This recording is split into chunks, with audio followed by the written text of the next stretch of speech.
Glass ভর্তি বরফ আর তাতে টসটসে লেবুর রস, উফ, আত্মাটা জাস্ট শান্ত হয়ে গেল।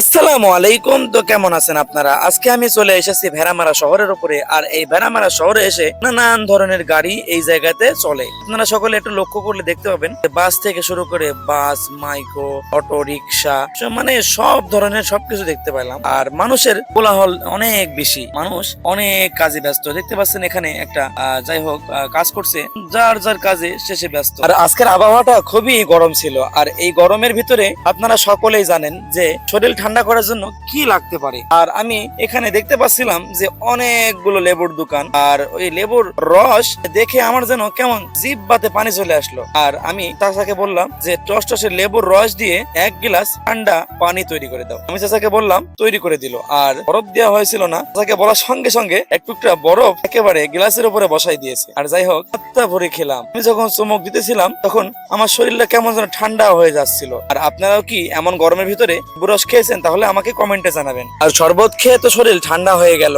আর এখন আমার বাড়ি ফেরার পালা। তো আজকের ব্লগটি আপনাদের কেমন লাগলো আপনারা লাইক, কমেন্ট, শেয়ার করতে ভুলবেন না কিন্তু। দেখা হচ্ছে পরবর্তী ভিডিওতে। আল্লাহ হাফেজ।